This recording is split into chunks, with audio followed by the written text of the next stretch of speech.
Hey thrill seekers and night owls.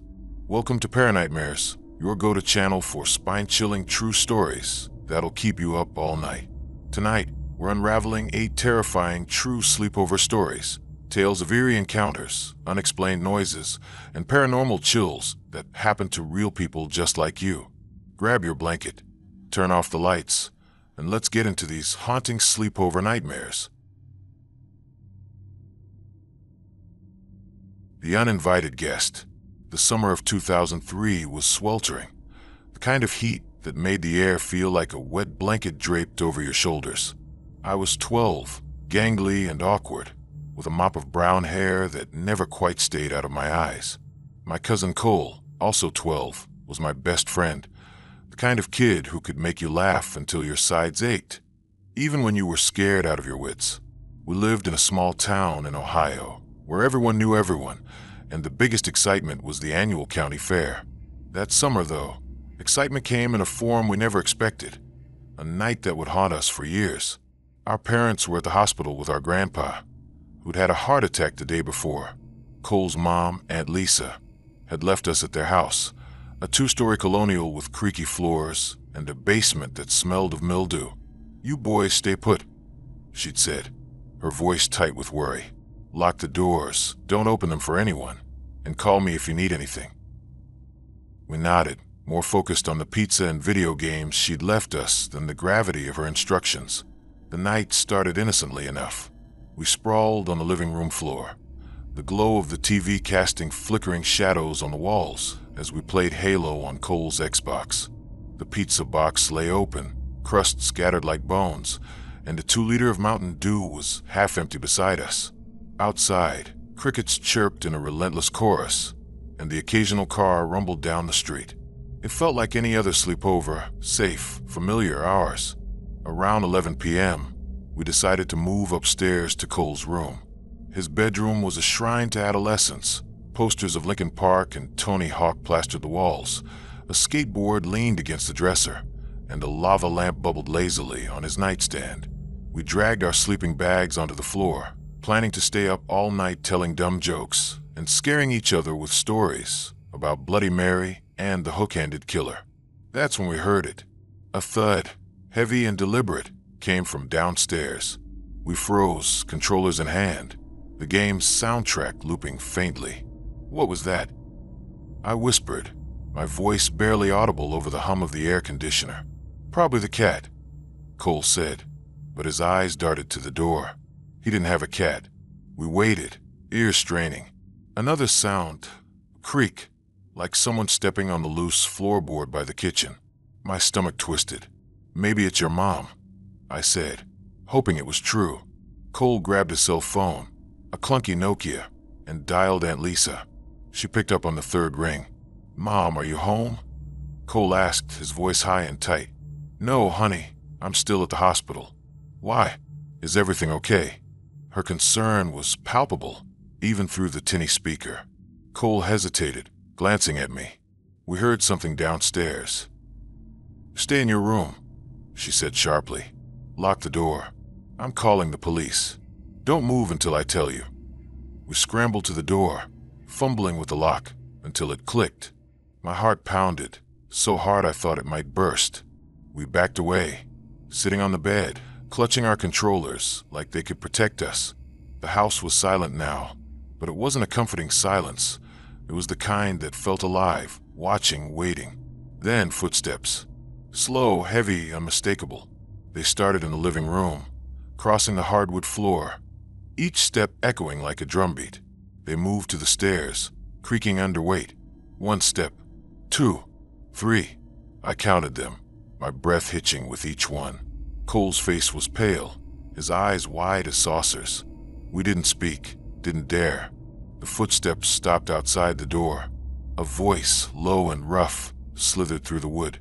"Open the door, boys." My blood turned to ice. It wasn't Aunt Lisa's voice. It wasn't anyone we knew. It was a man's voice, thick with menace, like he was smiling as he spoke. I grabbed Cole's arm, my nails digging into his skin. He didn't flinch, just stared at the door, his phone trembling in his hand. "Open the door," the voice repeated. slower this time, almost playful. The doorknob rattled, a sharp, metallic sound that made me jump. I bit my lip to keep from screaming. Cole pressed redial, but the call went to voicemail. Aunt Lisa was probably talking to the police. The rattling stopped. Silence again. I prayed he'd gone away. But then a shadow moved under the door, a flicker of darkness blocking the sliver of light from the hallway. He was still there, standing, listening. I imagined him pressing his ear to the wood, grinning, knowing we were trapped. Minutes crawled by, each one an eternity. My legs cramped from sitting so still, but I didn't move. Cole's breathing was shallow, his eyes fixed on the door. I wanted to say something, to reassure him, but my throat was dry, my words gone. A new sound broke the silence, a faint tapping, like fingers drumming on the wall. Tap, tap, tap. Pause. Tap, tap, tap. It came from the hallway, moving away, then back again. He was pacing, toying with us. I pictured a faceless man, tall and gaunt, his eyes glinting in the dark. The image made my skin crawl. Cole whispered, "What does he want?" I shook my head, unable to answer. I didn't want to know. The tapping stopped.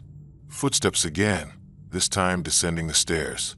Relief washed over me, but it was short-lived. What if he was looking for another way in? The windows? The back door? I remembered Aunt Lisa's sliding glass door in the kitchen. It was old, the lock flimsy. My mind raced with images of him slipping inside, creeping back up. Cole's phone buzzed, making us both jump. It was Aunt Lisa. "The police are almost there," she said, her voice shaking. "Stay where you are. Don't open the door until they say it's safe." We nodded, even though she couldn't see us. "Okay," Cole croaked. The wait was agonizing. Every creak, every rustle outside made my heart leap. I kept expecting the voice to return, the doorknob to rattle again. I thought about my parents, about Grandpa, about how I'd never complained about doing chores again if I could just get out of this. Finally, we heard sirens, faint at first, then louder. Red and blue lights flashed through the window, painting the room in eerie hues. Heavy boots pounded up the stairs, and a gruff voice called, "Police, open the door." Cole looked at me, unsure. I nodded, my hand shaking as I unlocked the door. Two officers stood there, flashlights in hand, their faces stern but kind. "You boys okay?" one asked. We nodded, too shaken to speak. They led us downstairs, where more officers were gathered. The living room was a mess, pizza box overturned, Mountain Dew spilled across the carpet. The sliding glass door was open, the lock jimmied. They found him in the backyard, hiding behind the shed. Aunt Lisa's ex, a man named Rick, who'd been stalking her for months. He'd violated a restraining order, broken into the house, thinking she'd be home. When he found us instead, he decided to scare us, to send a message. He was arrested, cuffed, and led away, his eyes cold and unrepentant. Aunt Lisa arrived soon after, pulling us into a fierce hug, tears streaming down her face. My parents came too, and we all went to their house, leaving Cole's place behind. I didn't sleep that night, or the next. Every time I closed my eyes, I heard that voice, saw that shadow under the door. Years later, I learned Rick had been released after a short sentence. Aunt Lisa moved away, and Cole and I drifted apart, the memory of that night too heavy to carry together. I never slept over at anyone's house again. Even now, as an adult, I check the locks twice before bed, listen for footsteps in the dark. The fear never left me, a permanent guest in my mind, whispering memories of that night. The dripping bunk. The summer of 1998 was one of those endless, sticky seasons where the days blurred into each other, and the nights were filled with the hum of cicadas and the promise of adventure. I was 8 years old, a scrawny kid with a gap-toothed grin and a love for anything that sparkled with the thrill of the unknown.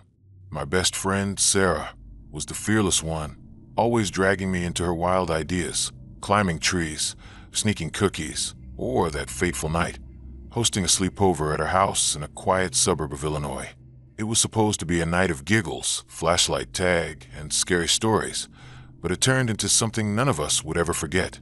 Sarah's house was a split-level ranch, the kind with shag carpet and wood-paneled walls that screamed 1970s. Her bedroom was the heart of the sleepover, a cozy chaos of stuffed animals, glittery posters, and a bunk bed that was the envy of every kid in our class. There were 4 of us that night: me, Sarah, Jenny, and Claire. Jenny, with her freckles and nervous giggle, was new to our group, while Claire, all confidence and braids, was Sarah's cousin from out of town. The bunk bed was the prize, and we argued over who got to sleep where. Sarah, as the host, claimed the top bunk, and Claire, with her bossy charm, snagged the bottom. Jenny and I ended up in sleeping bags on the floor, which I secretly preferred because the bunk bed creaked like it was alive. We spent the evening as planned, stuffing our faces with pizza, watching the Goonies on VHS, and painting each other's nails with neon polish that glowed under Sarah's blacklight. By 10 p.m., Sarah's mom poked her head in, her tired smile framed by the hallway light. "Lights out soon, girls," she said, and we groaned, promising to be quiet. Of course, we weren't. As soon as her footsteps faded, we pulled out flashlights and started telling ghost stories, each one trying to outdo the last. Jenny's story about a haunted doll was creepy, but Claire's tale of a headless hitchhiker had us all squealing. The air was thick with laughter and the sweet tang of grape soda, and for a while, the world outside our little circle didn't exist. Around midnight, we finally settled into our sleeping spots, the room lit only by the faint glow of Sarah's nightlight. I wriggled into my sleeping bag, the nylon cool against my skin, and listened to the house settle. Creaks from the pipes, the hum of the refrigerator downstairs. Sarah whispered a final joke from the top bunk, and we giggled, shushing each other. The night felt perfect, safe, like nothing could touch us. Then, at about 2 a.m., Sarah woke up. I didn't know it at first, still half dreaming about pirates and treasure, but her sharp gasp pulled me out of sleep. "What's that?" she whispered, her voice tight. I rubbed my eyes, blinking into the dark. Jenny and Claire were stirring too, their silhouettes vague in the dim light. "Shoo," Claire hissed, sitting up on the bottom bunk. "I hear it." That's when I noticed it, a steady, soft sound, like water dripping from faucet.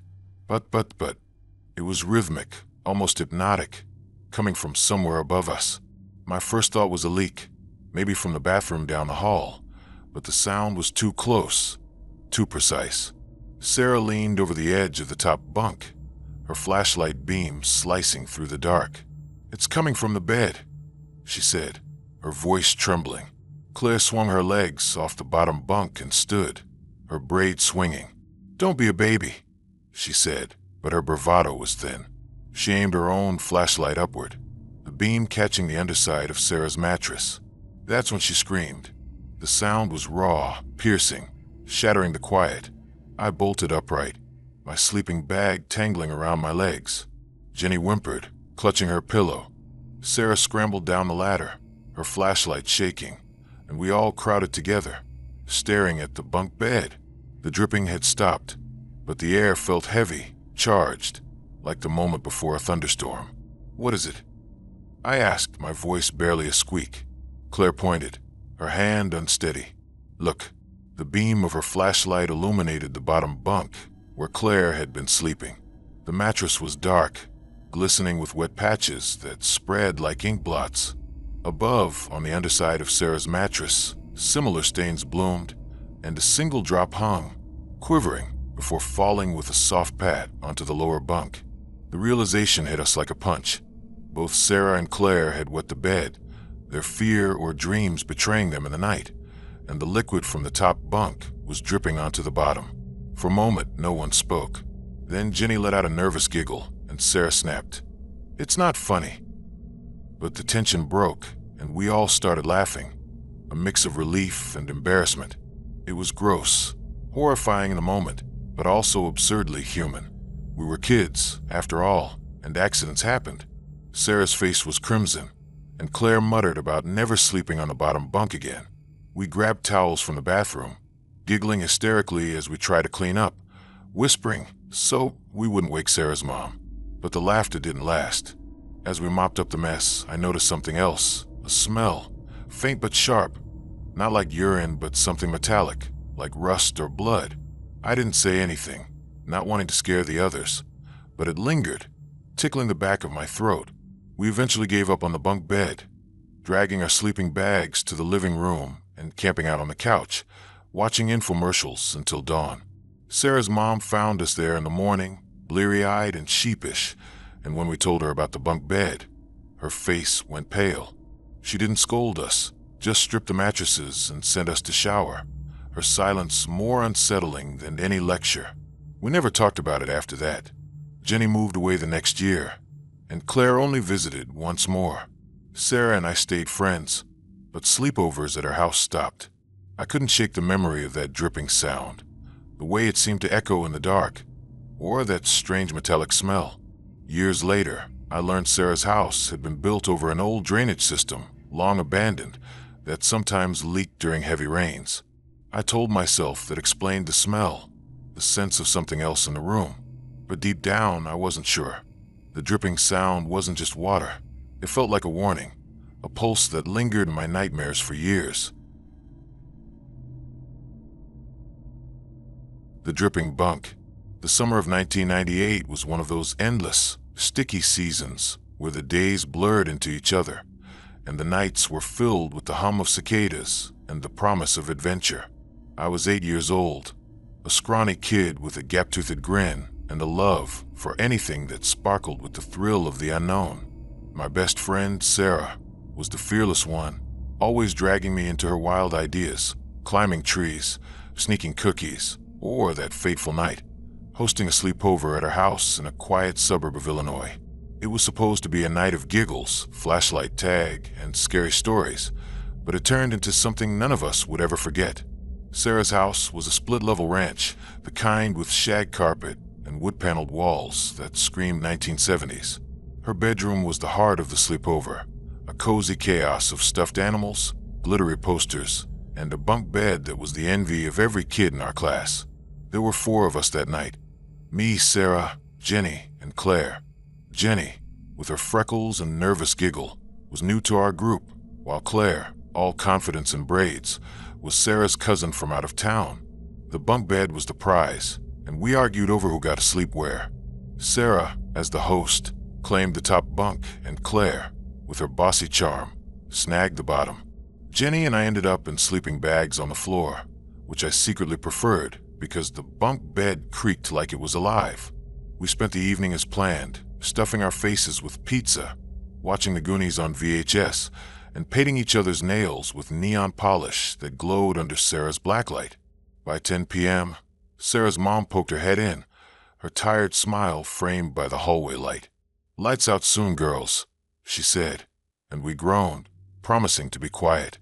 Of course, we weren't. As soon as her footsteps faded, we pulled out flashlights and started telling ghost stories, each one trying to outdo the last. Jenny's story about a haunted doll was creepy, but Claire's tale of a headless hitchhiker had us all squealing. The air was thick with laughter and the sweet tang of grape soda, and for a while, the world outside our little circle didn't exist. Around midnight, we finally settled into our sleeping spots, the room lit only by the faint glow of Sarah's nightlight. I wriggled into my sleeping bag, the nylon cool against my skin, and listened to the house settle. Creaks from the pipes, the hum of the refrigerator downstairs. Sarah whispered a final joke from the top bunk, and we giggled, shushing each other. The night felt perfect, safe, like nothing could touch us. Then, at about 2 a.m., Sarah woke up. I didn't know it at first, still half dreaming about pirates and treasure, but her sharp gasp pulled me out of sleep. "What's that?" she whispered, her voice tight. I rubbed my eyes, blinking into the dark. Jenny and Claire were stirring too, their silhouettes vague in the dim light. "Shoo," Claire hissed, sitting up on the bottom bunk. "I hear it." That's when I noticed it, a steady, soft sound, like water dripping from faucet. But, it was rhythmic, almost hypnotic, coming from somewhere above us. My first thought was a leak, maybe from the bathroom down the hall, but the sound was too close, too precise. Sarah leaned over the edge of the top bunk, her flashlight beam slicing through the dark. "It's coming from the bed," she said, her voice trembling. Claire swung her legs off the bottom bunk and stood, her braid swinging. "Don't be a baby," she said, but her bravado was thin. She aimed her own flashlight upward, the beam catching the underside of Sarah's mattress. That's when she screamed. The sound was raw, piercing, shattering the quiet. I bolted upright, my sleeping bag tangling around my legs. Jenny whimpered, clutching her pillow. Sarah scrambled down the ladder, her flashlight shaking, and we all crowded together, staring at the bunk bed. The dripping had stopped, but the air felt heavy, charged, like the moment before a thunderstorm. "What is it?" I asked, my voice barely a squeak. Claire pointed, her hand unsteady. "Look." The beam of her flashlight illuminated the bottom bunk, where Claire had been sleeping. The mattress was dark, glistening with wet patches that spread like ink blots. Above, on the underside of Sarah's mattress, similar stains bloomed, and a single drop hung, quivering before falling with a soft pat onto the lower bunk. The realization hit us like a punch. Both Sarah and Claire had wet the bed, their fear or dreams betraying them in the night, and the liquid from the top bunk was dripping onto the bottom. For a moment, no one spoke. Then Jenny let out a nervous giggle, and Sarah snapped, "It's not funny." But the tension broke, and we all started laughing, a mix of relief and embarrassment. It was gross, horrifying in the moment, but also absurdly human. We were kids, after all, and accidents happened. Sarah's face was crimson, and Claire muttered about never sleeping on the bottom bunk again. We grabbed towels from the bathroom, giggling hysterically as we tried to clean up, whispering so we wouldn't wake Sarah's mom. But the laughter didn't last. As we mopped up the mess, I noticed something else, a smell, faint but sharp, not like urine but something metallic, like rust or blood. I didn't say anything, not wanting to scare the others, but it lingered, tickling the back of my throat. We eventually gave up on the bunk bed, dragging our sleeping bags to the living room and camping out on the couch, watching infomercials until dawn. Sarah's mom found us there in the morning, bleary-eyed and sheepish, and when we told her about the bunk bed, her face went pale. She didn't scold us, just stripped the mattresses and sent us to shower, her silence more unsettling than any lecture. We never talked about it after that. Jenny moved away the next year, and Claire only visited once more. Sarah and I stayed friends, but sleepovers at her house stopped. I couldn't shake the memory of that dripping sound, the way it seemed to echo in the dark, or that strange metallic smell. Years later, I learned Sarah's house had been built over an old drainage system, long abandoned, that sometimes leaked during heavy rains. I told myself that explained the smell, the sense of something else in the room, but deep down I wasn't sure. The dripping sound wasn't just water. It felt like a warning, a pulse that lingered in my nightmares for years. The vacant lot discovery. The summer of 1999 was a golden blur, a time when the world felt vast and full of secrets waiting to be uncovered. I was 12, stuck in that awkward space between childhood and something more grown-up, where every day was an adventure, and every night held the promise of something thrilling. My friends, Lila, Max, and Sophie, were my partners in crime, the kind of kids who'd turn a boring suburb into a playground of dares and dreams. That summer, they had a sleepover at Lila's house in a new Ohio subdivision, a place of cookie-cutter houses with fresh sod and cul-de-sacs that smelled of asphalt and hope. I wasn't there, grounded for sneaking out to ride my bike past curfew, but what they experienced that night, in the vacant lot next to Lila's house, changed us all forever. Lila's house was a two-story dream, with white siding and a big bay window that looked out over the neighborhood. It was the kind of place where everything was new, the paint, the carpets, even the trees planted in neat rows along the street. But next to it was the vacant lot, a wild, untamed patch of dirt and weeds that hadn't yet been claimed by developers. It was our spot where we'd play tag, build forts from old branches, or dare each other to run across it at midnight, whispering about ghosts and monsters. That night, though, the lot held something far darker than our childish imaginations could conjure. The sleepover started like any other. Lila's parents were home, But they were the cool kind, letting the kids stay up late with popcorn and scary movies. Lila, with her curly red hair and infectious laugh, was the host, orchestrating the night with her usual flair. Max, lanky and always ready with a sarcastic quip, brought his portable CD player, blasting Backstreet Boys until Lila's mom begged for quiet. Sophie, quiet but fiercely loyal, had brought a stack of Goosebumps books, insisting we read them aloud. They set up camp in Lila's bedroom, a pastel paradise with glow-in-the-dark stars on the ceiling and a bunk bed they all fought over. Sleeping bags were spread across the floor, and a bowl of M&Ms sat in the center like a peace offering. They spent the evening watching Scream on VHS, jumping at every jump scare and giggling nervously when the phone rang downstairs. Lila's mom made them turn it off by 11 p.m., citing neighborhood rules, but the kids were too wired to sleep.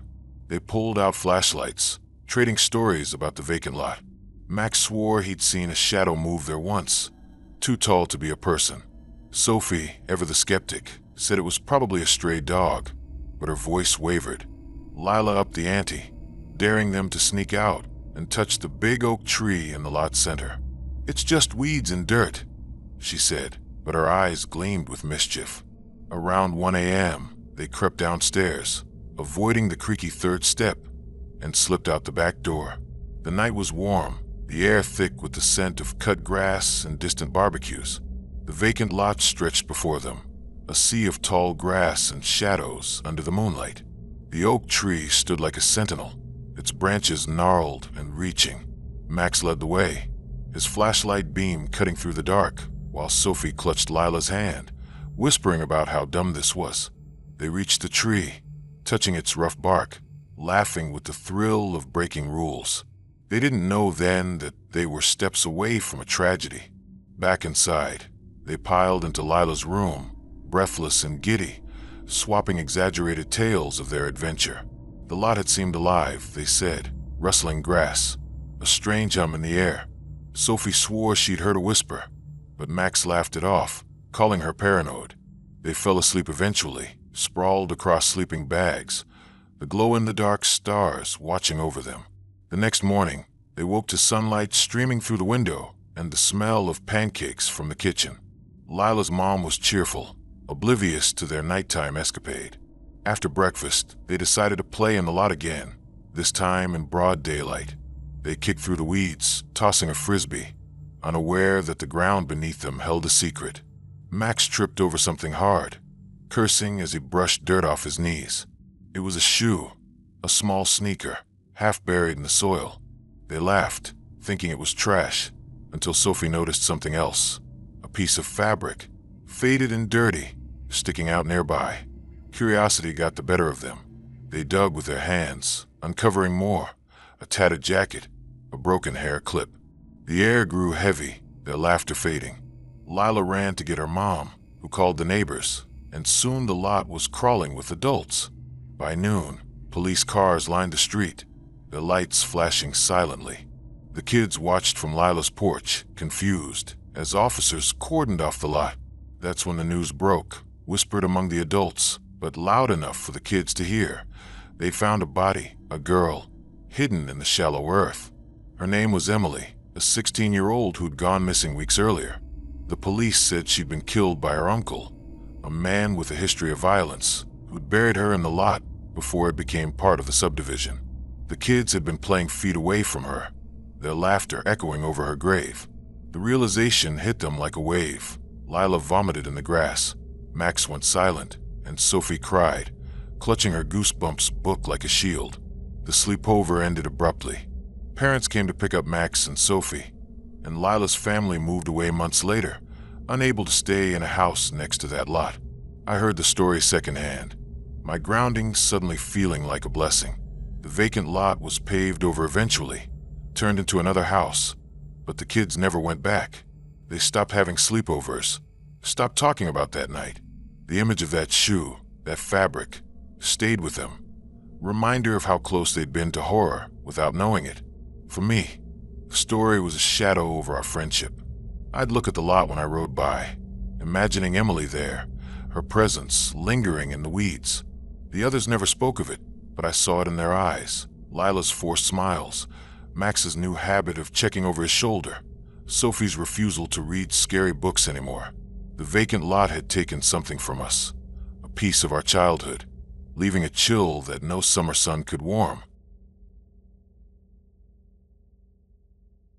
The kitchen intruder. The autumn of 2004 was a crisp, golden season in our small Wisconsin town, where the air carried the scent of fallen leaves and chimney smoke, and the world seemed to slow down as the days grew shorter. I was 12, a shy kid with a mop of sandy hair and a tendency to overthink everything, still clinging to the comfort of childhood rituals like sleepovers. My best friend, Mia, was my opposite, bold, with a laugh that could fill a room and a knack for turning any moment into an adventure.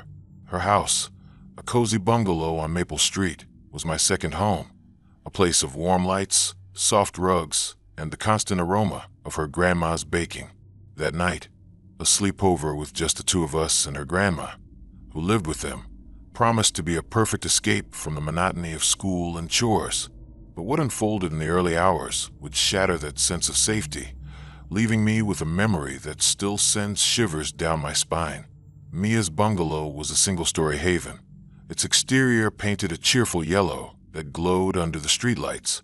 Inside, it was a maze of comfort, crocheted blankets draped over armchairs, family photos crowding the walls, and a kitchen that always smelled of vanilla and cinnamon. Mia's grandma, Ms. Evelyn, was the heart of the house, a wiry woman in her 60s with a soft southern drawl and eyes that crinkled when she smiled. She'd moved in after Mia's grandpa passed, bringing with her stories of her childhood in Georgia and a seemingly endless supply of oatmeal cookies. That night, she'd welcomed me with a hug that smelled of lavender and a promise to let us stay up late, as long as we kept the noise down. We set up camp in the living room, a cozy space with a worn plaid couch, a coffee table littered with board games, and a boxy old TV that hummed when it was on. Mia had dragged out every blanket in the house, creating a fortress of pillows and quilts on the floor, our own little kingdom. We started the night with the Princess Diaries, giggling over Anne Hathaway's transformation and quoting lines in exaggerated voices. Ms. Evelyn popped in around 9 p.m., her nightgown swishing as she carried a tray of hot cocoa and cookies. "Y'all behave now," she said, her smile warm but tired. "Don't stay up too late here." We nodded, promising to be good, but our eyes were already gleaming with plans to defy bedtime. After she retreated to her room at the back of the house, we switched to playing Truth or Dare, sprawled across our blanket fort. Mia dared me sneak into the kitchen and eat a spoonful of mustard. I dared her to call her crush, Tommy, and hang up before he answered. We laughed until our sides ached, the kind of laughter that makes your cheeks hurt and your eyes water. By 11 p.m., the house was quiet, the only sounds the faint hum of the refrigerator and the occasional creak of the old wooden floors settling. We turned off the TV, letting the glow of a plug-in nightlight, a plastic star that cast a soft amber glow, light our little world. Mia whispered a story about a haunted barn her cousin swore he'd seen, her voice low and dramatic, and I countered with a tale about a ghost in our school's basement. The stories were silly, but they made the darkness feel alive, tingling with possibility. Around midnight, we finally settled into our sleeping bags, the blankets pulled up to our chins. Mia fell asleep quickly, her breath soft and rhythmic, her dark hair spilling across her pillow like ink. I lay awake longer, staring at the ceiling, where shadows from the nightlight danced in patterns that seemed to shift when I wasn't looking. The house felt different at night, bigger, emptier. The familiar spaces stretched into something unfamiliar. I told myself it was just my imagination, fed by our ghost stories, but a small knot of unease settled in my stomach. At about 1 a.m., I woke with a parched throat, the kind that feels like you've swallowed a handful of sand. Mia was still asleep, her face peaceful, one arm flung out of her sleeping bag. I didn't want to disturb her, so I carefully disentangled myself from the blankets, my bare feet cold against the hardwood floor. The living room was bathed in the nightlight's glow, casting long shadows that seemed to stretch toward me as I moved. I tiptoed toward the kitchen, avoiding the floorboard that creaked near the couch, my heart beating a little faster than it should have. The hallway to the kitchen was dark, the light from the living room fading into a murky gray. I shook off the unease, telling myself I was being silly. It was just a quick trip for a glass of water. Nothing to fear in Mia's cozy house. The kitchen was pitch black, the only light coming from the moonlight, filtering through the window above the sink. It painted the room in shades of silver and shadow, the countertops gleaming faintly, the refrigerator humming softly in the corner.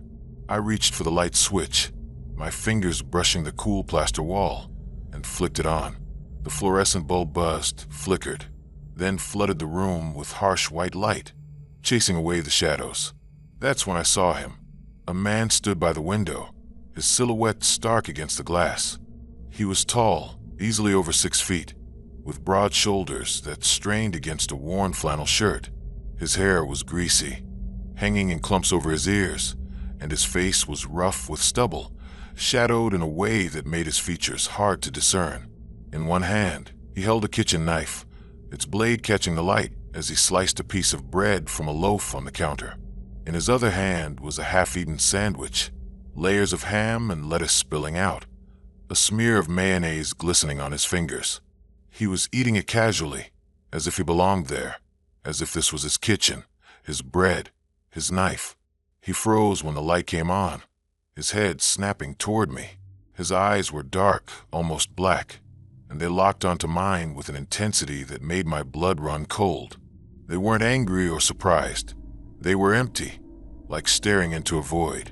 My heart stopped, my breath caught in my throat, and the world shrank to the space between us. The knife gleamed in his hand, the sandwich dangled absurdly, and I couldn't move, couldn't scream, couldn't think. My legs felt like they were made of lead, rooted to the floor, my hands trembling at my sides. I wanted to run, to call for Mia, for Miss Evelyn, but my voice was gone, swallowed by the fear that gripped me. The man didn't move, just stared, his eyes boring into mine. The knife was still, but its presence was a scream in the silence, a promise of danger. I don't know how long we stood there, seconds, maybe, but it felt like an eternity. The fluorescent light humming above us, the moonlight casting his shadow across the linoleum. My mind raced, piecing together fragments of thought. Who was he? How did he get in? Was he going to hurt me? The sandwich, of all things, was what made it surreal, like a scene from a nightmare where the ordinary and the terrifying collided.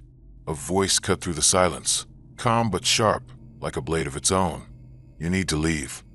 It was Miss Evelyn, standing in the doorway, her nightgown a pale blur in the harsh light. Her hair was loose, a silver halo around her face, and her hands were clenched at her sides, her knuckles white. Her voice was steady, but I could see the tremble in her shoulders, the way her eyes flicked from the man to the knife. She stood tall, her small frame somehow commanding, filling the room with a quiet strength that made the air feel heavier. The man blinked as if waking from a dream. His eyes darted from me to Miss Evelyn, and for a moment, I thought he might lunge, the knife flashing toward us. But then he dropped the sandwich, the bread and meat hitting the counter with a soft thud. The knife clattered next, bouncing once before settling beside the loaf. He moved fast, wrenching open the back door and disappearing into the night, his footsteps crunching on the gravel outside. The door slammed shut behind him, the sound echoing like a gunshot through the silent house. Miss Evelyn rushed to me, pulling me into a hug that smelled of lavender and mothballs. "You're okay, sweetheart," she whispered, her voice shaking now, betraying the fear she'd hidden. Her arms were warm, solid, but I could feel her heart racing against mine. She grabbed the phone from the wall, her fingers fumbling as she dialed 911. Her voice was steady again as she spoke to the operator, explaining what happened. Her words clipped and urgent. There was a man in my kitchen, holding a knife. He ran out the back door. "Please hurry." Mia appeared in the doorway, her eyes wide with sleep and confusion. "What's going on?" she asked, her voice small. I couldn't answer, my throat still tight, my body trembling like a leaf. Miss Evelyn shooed her back to the living room, telling her to stay put. but Mia's eyes lingered on me, searching for answers I didn't have. I stood there, staring at the counter, at the abandoned sandwich, the knife gleaming beside it. The bread was sliced unevenly, crumbs scattered like evidence of his presence. The mayonnaise glistened, a sickening reminder of how casual he'd been, how unafraid. The police arrived within minutes, their sirens cutting through the night, red and blue lights flashing through the windows. 2 officers came inside, their boots heavy on the floor, while others swept the backyard with flashlights. They found the back doors lock-jimmied, a crowbar discarded in the grass near the fence.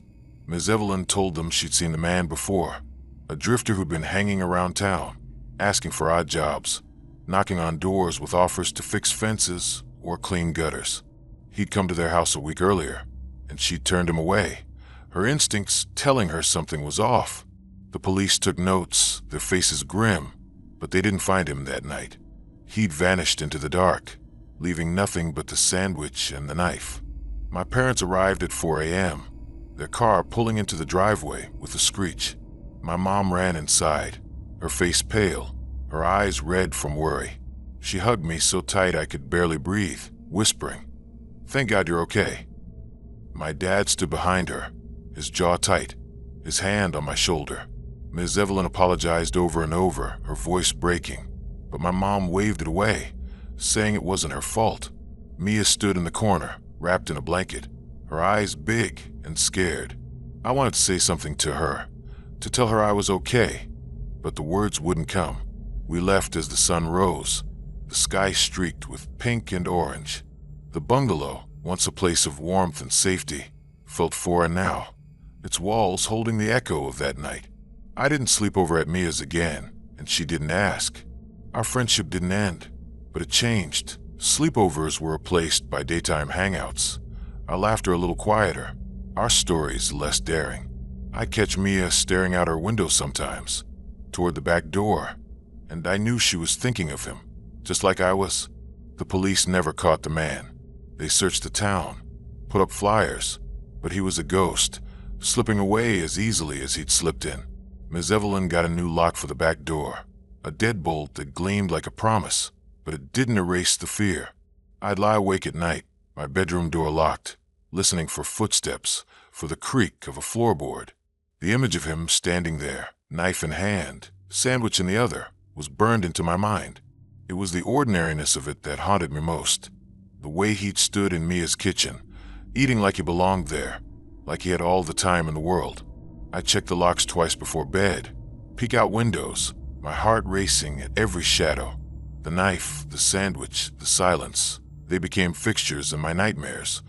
Reminder that danger could walk through an unlocked door and turn a safe place into a trap. Years later, I heard stories of other break-ins in nearby towns, a man matching his description, always at night, always with that same casual menace. I don't know if it was him, but the thought made my skin crawl. Mia's family moved away when we were 15, and we lost touch, the distance between us growing with each passing year. Ms. Evelyn sent me a Christmas card once, her handwriting shaky but warm, and I wondered if she still checked her locks, if she still saw him in her dreams. I never went back to that bungalow, but I carry it with me. The moonlight on the counter, the glint of the knife, the man's empty eyes. It's a weight I can't shake, a story I can't tell without feeling that same cold fear, a memory that whispers in the dark. Safety is fragile, and the night can hide monsters in plain sight. The shadow on the wall. The summer of 2006 was a restless, sweltering season in our small Indiana town, where the air hung heavy with humidity and the nights buzzed with the restless energy of youth. I was 14, caught in that awkward limbo between childhood and adolescence, where every moment felt charged with the thrill of discovery and the weight of growing up. My friend Jake's house was our sanctuary that summer, a sprawling split-level home tucked into a cul-de-sac lined with maple trees and manicured lawns. Jake was the kind of kid who made everything an adventure. His infectious grin and wild ideas could turn a boring night into something unforgettable. That sleepover, with 4 of us gathered in his basement, was supposed to be a night of pranks, pizza, and late-night gaming. But what happened when we dabbled with a makeshift Ouija board would leave us questioning reality, haunted by a shadow that moved with a life of its own. Jake's house was a maze of cozy chaos, with shag carpets, wood-paneled walls, and a basement that felt like a world apart. The basement was our domain, a rec room with a sagging couch, a ping-pong table covered in junk, and a TV hooked up to a PlayStation 2. Jake's parents were upstairs, their laughter filtering down through the floorboards as they hosted a card game with neighbors. They were the laid-back type, trusting us to stay out of trouble as long as we didn't burn the house down. Besides me and Jake, there was Nate, a lanky kid with a sarcastic streak, and Ellie, Jake's cousin from Chicago, who was 16 and carried herself with a cool confidence that made us all a little nervous. We started the night as planned, sprawled across the basement floor with the pizza box open, grease stains spreading like ink blots. The TV blared Grand Theft Auto, San Andreas, and we took turns causing virtual mayhem, laughing until our sides ached. By 10 p.m., Jake's mom poked her head down the stairs, her glasses fogged from the kitchen's heat. "Keep it down, you hooligans," she said, but her smile softened the warning. We nodded, promising to be good, but as soon as her footsteps faded, Jake pulled out a bottle of Mountain Dew he'd snuck from the fridge, passing it around like contraband. The idea for the Ouija board came from Ellie. She was flipping through a stack of old magazines on the ping-pong table when she found an article about paranormal games. "Ever try a Ouija board?"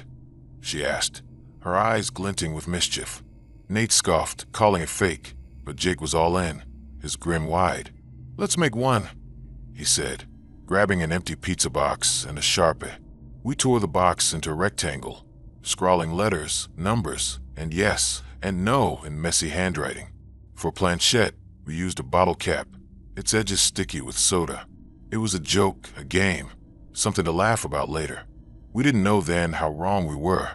Around midnight, we dimmed the basement lights, leaving only a flickering fluorescent bulb in the corner. The air felt thick, charged, the way it does before a storm.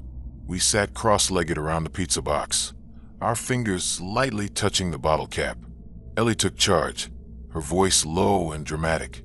"Is anyone here?" she asked, her words hanging in the silence. The cap didn't move, and Nate snorted, breaking the tension. "Told you it's bunk," he said, but Jake shushed him, his eyes fixed on the board. We tried again, asking questions about ghosts, about the house, about anything we could think of. Nothing happened, just the hum of the furnace and the distant murmur of the card game upstairs. I was ready to quit, my knees aching from the cold concrete floor, when Ellie asked, "Are you angry?"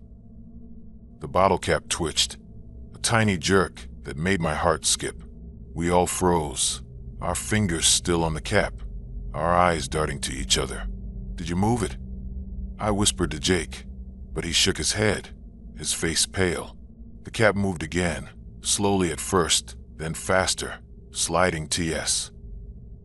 Nate pulled his hand back, muttering a curse, but Ellie snapped, "Don't break the circle." We put our fingers back, our breath shallow. "Who are you?" Ellie asked, her voice steadier than I felt. The cap spelled out NOTHING, the letters deliberate, each one a jolt to my nerves. I wanted to stop, to laugh it off, but the air felt wrong now, heavy, like something was watching us. That's when I saw it, a shadow on the wall, black and sharp, moving toward the stairs. It wasn't ours, the angle was wrong, the shape too tall, too thin, with edges that seemed to ripple like smoke. I gasped, and the others turned, their flashlights swinging to the wall. The shadow darted, faster than it should have, disappearing around the corner where the stairs led up. What was that? Nate whispered, his sarcasm gone. Jake's eyes were wide, his flashlight shaking.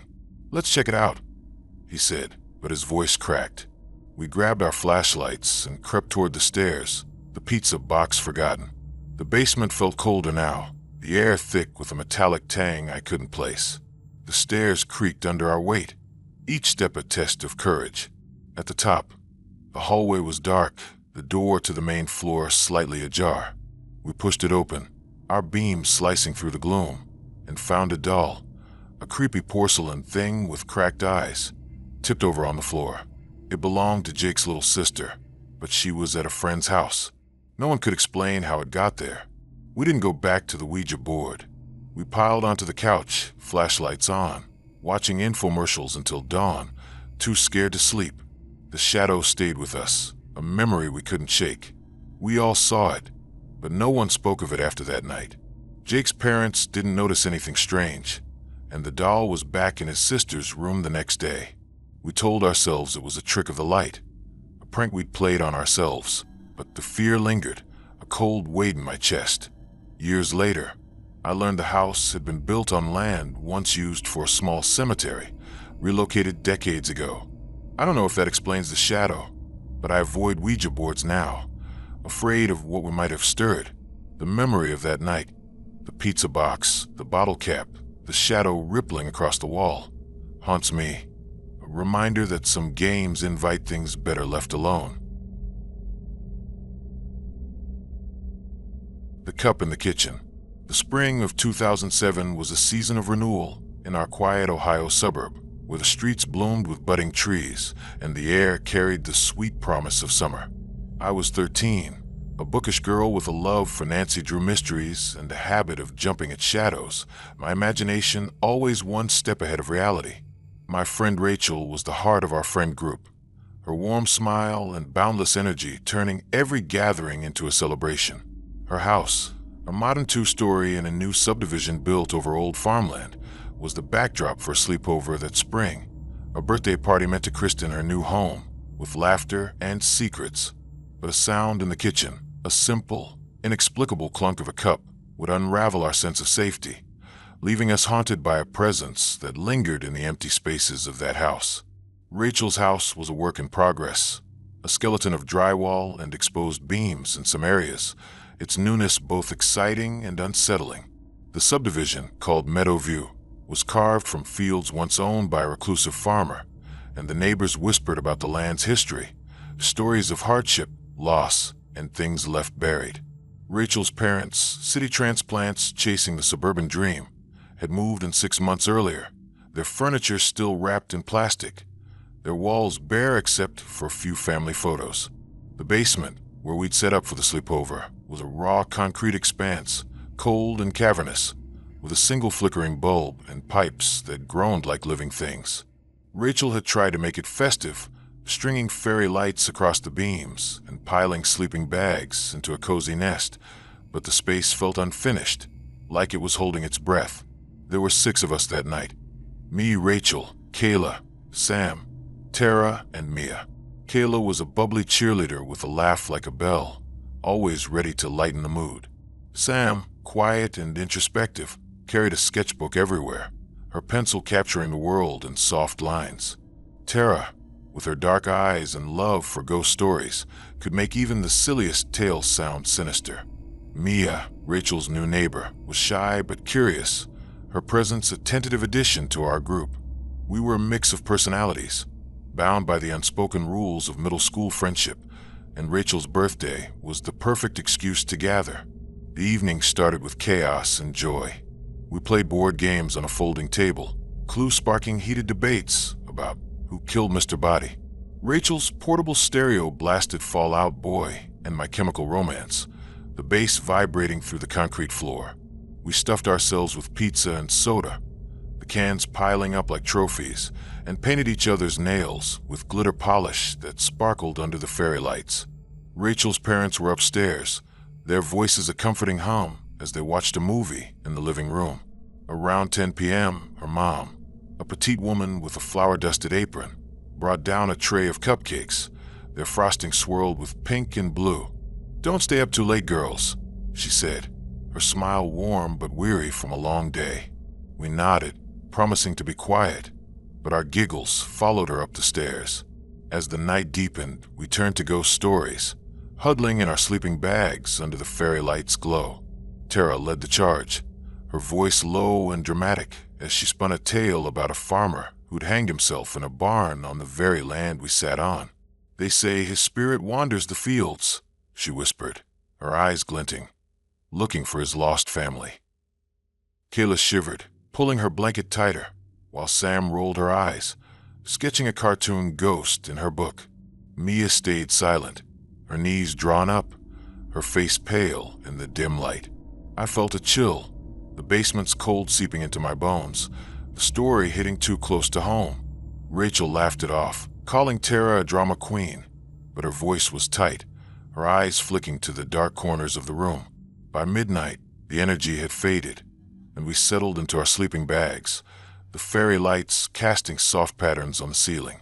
The basement was quiet, the stereo off, the only sounds the distant hum of the furnace and the occasional creak of the house settling. I couldn't sleep, my mind replaying Tara's story, the farmer's ghost lingering like a shadow. I pulled out my phone, an old flip model, and texted a friend from school, the screen's glow a small comfort. Around 2 a.m., I moved to Rachel's computer in the corner, a clunky desktop that whirred like an engine, and logged onto AIM to chat. The others were asleep, their breaths soft, their faces peaceful in the fairy light glow. That's when I heard it, a clunk, sharp and deliberate, like a ceramic cup being set down hard on a counter. It came from upstairs, from the kitchen, cutting through the silence like a knife. I froze, my fingers hovering over the keyboard, my heart skipping a beat. The house was still again, but the sound echoed in my mind, too real to dismiss. I glanced at the others, but they hadn't stirred, their sleeping bags rising and falling with steady breaths. I told myself it was nothing. Rachel's parents, maybe, getting a midnight snack, but the TV had been off for hours, and the house felt too quiet, too empty, like it was holding something back. I sat there, listening, my pulse loud in my ears. The basement felt colder now, the fairy lights flickering as if struggling against the dark. I wanted to ignore it, to crawl back to my sleeping bag and hide, but curiosity, or maybe fear, pulled me to the stairs. I crept up, my socks silent on the concrete, avoiding the step that creaked. At the top, the hallway was dark, the kitchen a void of shadows beyond the living room. I listened, my breath shallow, but there was nothing, just the tick of a clock, the hum of the refrigerator. I was about to turn back when it happened again, clunk, louder, closer, like a challenge. My stomach twisted, a cold sweat prickling my skin. I gripped the railing, my knuckles white, and forced myself to move toward the kitchen. The moonlight streamed through the window above the sink, painting the room in silver and gray. The counters were bare, the sink empty, the dishwasher silent. I flicked on the light, my hand trembling, and the fluorescent bulb buzzed to life, flooding the room with harsh white light. Nothing. No cup, no mug. Just the sterile gleam of new appliances and the faint smell of lemon cleaner. I stood there, my heart pounding, feeling foolish but unable to shake the unease. I ran back to the basement, my breath shaky, and shook Kayla awake. "I heard something in the kitchen," I whispered, my voice barely audible. She groaned, rubbing her eyes, but my fear was contagious. "What kind of something?" she asked, sitting up. I told her about the clunk, the empty kitchen, and she frowned, skeptical but curious. "Let's check," she said, grabbing her flashlight. We climbed the stairs together, our beams sweeping the hallway, the house's silence pressing against us. In the kitchen, we stood side by side listening. Clunk. It came from a counter near the sink, sharp and unmistakable, but there was nothing there. No cup, no mug, just empty space. Kayla's eyes widened, her bravado crumbling. "That's not normal," she whispered, her flashlight shaking. We backed away, our beams darting to the corners, the windows, the door. The sound came again, clunk, clunk, like footsteps in a rhythm we couldn't predict. We ran to the basement, waking the others, our voices overlapping in panic. Rachel was annoyed, thinking we were pranking her, but when the clunk echoed through the house again, her face paled. We huddled in the kitchen, flashlights in hand, searching for the source. We checked cabinets, the dishwasher, the trash can, but found nothing. The sound kept coming, irregular but relentless, like a heartbeat in the walls. Tara whispered about the farmer, her voice trembling, and Mia clutched her sleeping bag, tears in her eyes. Sam sketched furiously, her pencil scratching like a metronome, as if drawing could anchor her. We stayed together, jumping at every creak, the house feeling alive, its emptiness a deception. The clunks grew fainter, then stopped as dawn approached, the sky lightening through the windows. We collapsed in the living room, too scared to sleep, our flashlight still on. Rachel's parents found us there, confused, and when we told them, they blamed the pipes, the new house settling. But her mom's eyes lingered on the kitchen, a flicker of doubt in her expression. We never spoke of it again. Sleepovers at Rachel's stopped, and our group drifted apart, the memory too heavy to carry together. I learned years later that the farmland had a darker history, a farmer's suicide, a family torn apart, whispers of unrest in the soil. The clunking sound became a fixture in my nightmares, a warning that some houses hold secrets, their echoes louder in the dark. The tall figure. The winter of 2005 was a harsh, unforgiving season in our rural Kentucky town, where snow buried the fields and the nights stretched into endless darkness. I was 9, a curious boy with a love for Spider-Man comics and a fear of the shadows that seemed to grow in my bedroom after sunset. My cousin Tommy, also 9, was my closest ally, his wild imagination and fearless spirit turning every visit into a quest. That winter, he slept over at our house, a creaky old farmhouse surrounded by acres of frozen land, its walls steeped in a century of stories. What Tommy saw in our backyard that night, a tall, inhuman figure with glowing red eyes, would mark us both, leaving a fear that lingered like frost on glass. Our farmhouse was a relic, its clapboard siding weathered gray, its windows rattling in the wind. It sat on a hill overlooking fields that stretched to the horizon, dotted with barns and silos like sentinels. Inside, it was a maze of warmth and history, creaking floors, patchwork quilts, and a wood-burning stove that glowed orange in the living room. My parents, hard-working farmers, were asleep upstairs, their snores a distant comfort, leaving Tommy and me to rule the night.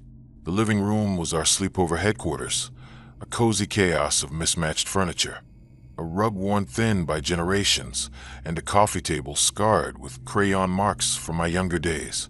We'd spent the evening in high spirits, building a fort from couch cushions and blankets, our masterpiece dubbed Fort Awesome.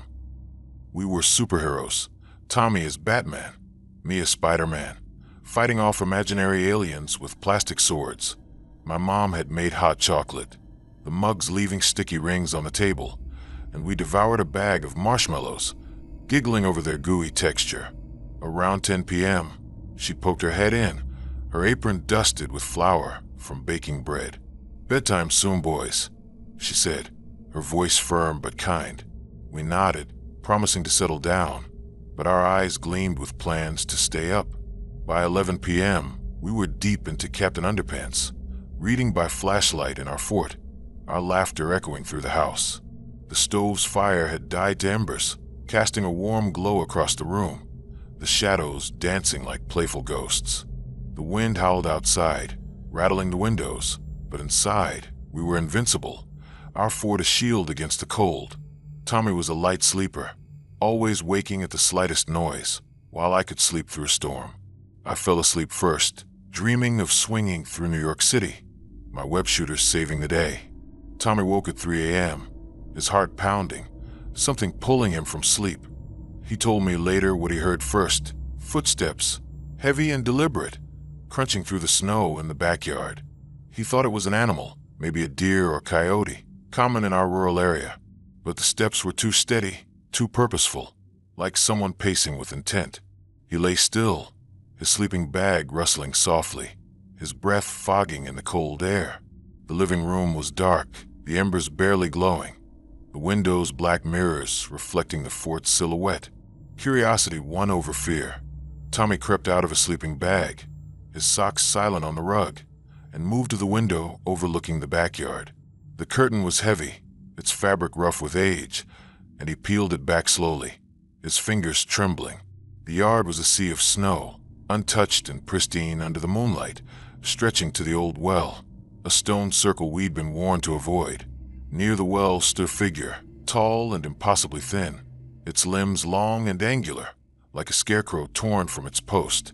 It was over 7 feet, its head tilted at an unnatural angle, its face featureless in the dark, but its eyes red, glowing like twin coals, burned through the night, unblinking, fixed on the house. Tommy froze, his breath catching, his hands gripping the curtains so tight his knuckles ached. The figure didn't move like a person, its motions jerky, almost mechanical, and it made a sound, a low, guttural hum that seemed to vibrate in his chest, like a tuning fork struck deep. It wasn't human, couldn't be. Its shape too wrong, its presence too heavy. Tommy thought it was a dream, a nightmare born of too many comics, but the cold glass under his fingers, the sting of his breath, was too real. The figure stood there watching, its eyes searing into him, as if it knew he was there, as if it wanted him to see. He dove under his sleeping bag, his heart racing, his body trembling. He whispered prayers, fragments of Sunday school lessons, his voice barely audible. He didn't scream, didn't wake me, too terrified to move. The footsteps didn't come closer, the hum didn't grow louder, but he felt it, the figure's presence, pressing against the house like a storm. He stayed there, curled tight, his flashlight clutched like a lifeline, until the hum faded and the night grew still. When he dared look again, the figure was gone, the yard empty, the snow untouched, as if nothing had been there. Tommy didn't sleep after that. He sat up, his flashlight on, staring at the window, waiting for dawn. In the morning, he told me, his voice shaky, his eyes red and hollow. I laughed at first, thinking he was trying to scare me, his Batman bravado at work. "You dreamed it," I said, but his face stopped me, pale, serious, older than 9. We bundled up in coats and boots, trudging to the backyard, the snow crunching under our feet. The yard was pristine, no tracks, no sign of anything near the well. My older brother, home from college, overheard us and teased Tommy, saying it was an owl or a trick of the light. But Tommy's description, the height, the eyes, the hum, was too vivid, too consistent. We told my parents, who exchanged a look I didn't understand. My dad checked the yard, his rifle in hand, but found nothing. My mom hugged Tommy, her face tight, and made us pancakes, her chatter too bright, too forced. Tommy was quieter that day, his wild spirit dimmed, his eyes flicking to the windows. I started avoiding the backyard at night, my comic book courage gone, my bedroom window covered with a blanket. The well, once a place for dares, became forbidden, its stones cold and silent. Tommy didn't sleep over for years, and when he did, he checked the windows, his flashlight always close. Our friendship held, but it changed, the figure's shadow between us. I learned later our land had been a Native American burial site, centuries before the farmhouse, with tales of spirits in the woods.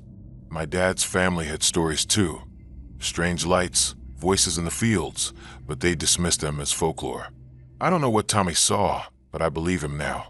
Those red eyes, that tall figure, that hum, they haunt me. A reminder that the night holds things we can't explain, things that watch from just beyond the light.